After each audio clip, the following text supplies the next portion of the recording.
HCA భూముల గురించి మాట్లాడుతూ ఉన్నారు. అరే ఈ హైదరాబాద్ ఇన్ అండ్ అరౌండ్ 10 నుంచి 20 వేల ఎకరాలు ప్రభుత్వ భూములు, చక్కటి గుట్టలు, చెరువులు కబలించేస్తే ఆనాడు నోరు మెదపల కిషన్ రెడ్డి గారు, సంజయ్ గారు ఏమైపోయింది? ఎందుకు వేళ మాట్లాడుతున్నారు? ప్రభుత్వ భూమిని ప్రభుత్వం తీసుకుని ఎందుకు మాట్లాడుతూ ఉన్నారు? రింగ్ రోడ్డు గుండా పోతుంటే గుట్టలన్నీ కరిగిపోతా ఉన్నాయి. కేటీఆర్ ప్రైవేట్ వ్యక్తుల చేతుల్లోకి ఇచ్చిన భూములన్నీ కరిగిపోతా ఉన్నాయి. బుల్డోజర్లు, టిప్పర్ నడుస్తా ఉన్నాయి. చూడండి, అప్ప జంక్షన్ నుంచి ఎయిర్పోర్ట్ పోతా ఉంటే లెఫ్ట్ రైట్ గుట్టలు కరిగిపోతా ఉన్నాయి. ఎవరి నిర్వాహకం ఇది? కిషన్ రెడ్డి గారు ఎయిర్పోర్ట్ పోతే మీకు కనబడలేదా? లెఫ్ట్ రైట్ డెవలప్మెంట్ యాక్టివిటీ ఎందుకు మాట్లాడతలేరు?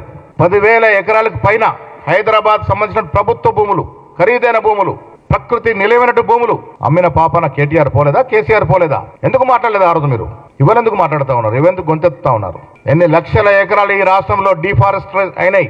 ఫారెస్ట్ భూములు ఎన్ని లక్షల ఎకరాల భూముల్ని ప్రైవేట్ పరం చేశారు గత ప్రభుత్వం. కేంద్రంలో మంత్రి ఉన్న మీరు ఎందుకు మాట్లాడలేదు? అప్పుడు కళ్ళు మూసుకున్నాయా? నోరు మూతపడిందా? ఇవరెందుకు మాట్లాడుతూ ఉన్నారు? కిషన్ రెడ్డి గారు వ్యక్తిగత కక్షతో మాట్లాడడం కాదు. ఒక కేంద్ర మంత్రి స్థాయిలో ఉన్న మీరు ఒక్క ఛాన్స్ అని అడిగే ముందు ఓపెన్ గా పత్రికల ముందు వచ్చి మీరు ఏం చేశారు ఈ తెలంగాణ కోసం, మీరు ఎమ్మెల్యేగా, కేంద్ర మంత్రిగా ఇన్నేళ్ల రాజకీయ ప్రస్థానంలో తెలంగాణ కోసం ఏం చేశారో ఒకసారి వైట్ పేపర్ ఇవ్వాల్సిందిగా నేను డిమాండ్ చేస్తా ఉన్నాను. మీరు గాని, మీ బీజేపీ పార్టీ గాని తెలంగాణ రాష్ట్రం కోసం చేసిందేమి, తెచ్చిందేమి, ఒక్కసారి వైట్ పేపర్ రావాలి. మీరు శ్వేతపత్రం ప్రకటించాలి. ఆ తర్వాతే ఒక్క ఛాన్స్ గురించి అడగాలి. నేను ఇవాళ ముఖ్యమంత్రి గారు విజ్ఞప్తి చేస్తాను. ఏ అని వాడి లేని జనికలను సృష్టించి, లేని నెమ్మల్ని సృష్టించిన వ్యక్తులను ఎవరిని వదలకూడదు. ఇది వల్ల మాకే కాదు, మీకు కూడా ప్రమాదమే.